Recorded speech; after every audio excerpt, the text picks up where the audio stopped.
5 conseils pour bien passer l'hiver. Salut cher boosteuse, j'espère que tu vas bien et que tu es en pleine forme. Je suis ravie de te retrouver pour cette nouvelle vidéo spéciale boosteuse. Aujourd'hui, je vais te partager 5 petits conseils pour affronter l'hiver. Et oui, on va mettre à nouveau tous ces pulls, toutes ces écharpes, toutes ces doudounes. Et j'avais envie de partager avec toi comment moi je compte passer le cap de l'automne à l'hiver pour pouvoir être dans les meilleures conditions, garder cette énergie de l'été, même si on est un petit peu moins exposé au soleil et même si on n'est pas dans des chaleurs extrêmes. Alors bien sûr, moi j'adore l'été, tu sais pourquoi, parce que je joue au beach volley et que j'adore être dans le sable et j'adore pouvoir me bouger dans tous les sens l'été. Et bien tu vas voir que cet hiver aussi, c'est possible de se bouger dans tous les sens, c'est possible aussi de continuer son sport. Même s'il faut se faire un petit peu plus violence et qu'il faut mettre quelques petites couches un petit peu plus techniques pour affronter l'hiver. Donc avant de commencer cette vidéo et de te partager les 5 petits conseils, n'hésite pas à t'abonner en cliquant ci-dessous, regarde tout de suite, tu t'abonnes à la chaîne YouTube Boost Yourself, tu ne manques aucune de mes vidéos et tu pourras même activer les petites notifications en cliquant sur la cloche, vas-y. Si ça t'intéresse pour ne manquer aucun de mes conseils, n'hésite pas à regarder dans les commentaires, je te mets ma page Facebook, ma page Insta et puis également le lien vers boost-yourself.fr, c'est mon site web avec plein de conseils, plein d'articles dans mon blog et puis bien sûr tu pourras également t'inscrire à ma newsletter. Donc aujourd'hui je te partage 5 conseils. Le premier conseil que j'ai envie de partager avec toi, c'est de continuer à sortir prendre l'air. Ben ouais, généralement quand on arrive à l'hiver, on a vraiment moins envie de sortir, on se presse pour passer de la voiture au bureau, du bureau éventuellement au sport si on est motivé, puis tout de suite rentrer sans mitoufler dans une bonne couverture avec une bonne tasse de thé devant Netflix. Eh bien non, en fait, l'idée ça va être vraiment de continuer à prendre l'air, continuer à être en pleine forme grâce à l'oxygénation de tes cellules et ça passe forcément par prendre l'air, c'est-à-dire aller se promener dans la forêt, aller se promener dans des parcs, aller se promener dans des endroits où il fait bon respirer et où tu vas pouvoir prendre l'air. Parce que généralement on ne se rend pas compte que dans les maisons, eh bien l'air n'est pas toujours pur et l'air n'est pas toujours sain. Donc aère chez toi et continue de prendre l'air parce que c'est ce que tu peux faire de mieux pour ton corps. Le deuxième conseil, c'est bien sûr ne pas sombrer devant Netflix sous ta couverture chaude avant d'avoir fait une bonne séance de sport.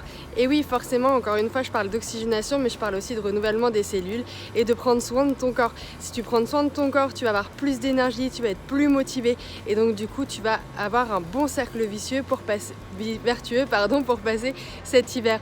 Donc, continue à aller à la salle de sport, ne t'arrête surtout pas en chemin et ne sombre pas justement dans ce cercle un peu vicieux de cochonneries à manger, de traînage, je sais pas comment on dit, de traîner sous la couette et vas-y, bouge-toi parce que c'est ce que tu peux faire de mieux pour ton corps. Ensuite, on va parler un peu d'alimentation avec mon troisième conseil. Mon troisième conseil, ça va être de manger plus de légumes en fait, plus de légumes, de fibres. Parce que c'est ce qui va apporter de l'énergie à ton corps, qui va apporter des bonnes vitamines, des bonnes fibres pour justement permettre à ton corps de se renouveler et de prendre de bonnes choses. Généralement l'été c'est plus facile parce qu'on aime bien manger des salades, on adore manger les fruits l'été, mais l'hiver c'est un peu plus pénible, il y a un petit peu moins de choix, ou en tout cas pas des choix qui nous donnent tout le temps envie, notamment dans les légumes.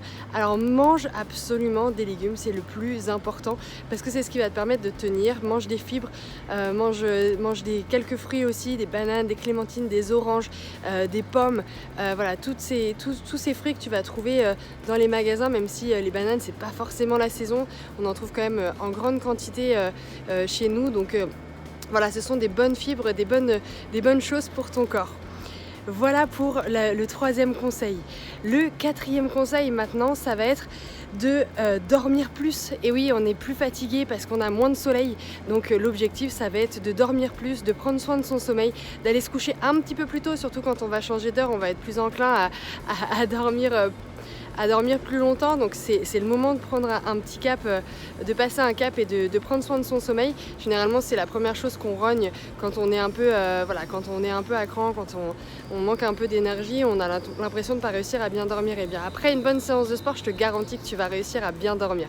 Donc c'est vraiment ce que je te recommande. Dors plus, dors dans un sommeil de qualité pour que tu sois en pleine forme et que tu gardes toute cette énergie toute la journée.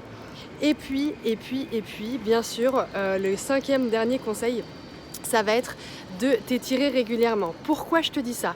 Effectivement, je suis adepte du yoga, j'adore m'étirer, ça me fait surtout beaucoup de bien après des séances de sport. Mais ce que je t'invite vraiment à faire, en fait, c'est t'étirer pour garder conscience en fait de ton corps. Garder conscience de tout ce que tu peux faire de bien pour toi. En fait, pourquoi? Parce que quand tu vas en mettre ton corps sous plein de couches différentes, parce qu'il va falloir que tu prennes des habits plus chauds et que tu prennes soin de garder la chaleur proche de toi, ben, tu vas finir par oublier ton corps et tu vas potentiellement prendre de mauvaises décisions. Donc prends le temps de t'étirer, prends le temps de prendre bien conscience de ton corps et de lui faire du bien et de lui faire de l'espace et de lui faire de la place. Voilà, donc c'était mes 5 conseils pour affronter l'hiver. J'espère que ça t'a plu. N'hésite pas à me laisser en commentaire comment toi tu comptes affronter l'hiver. C'est des bonnes pratiques à partager aux boosteuses. N'hésite pas, c'est ci-dessous que ça se passe. Il ne me reste plus qu'à te souhaiter une très belle journée. Clique bien pour t'abonner à mes différents réseaux sociaux pour que tu ne manques aucune de mes vidéos. Je te souhaite une très belle journée, chère boosteuse. À très vite. Ciao.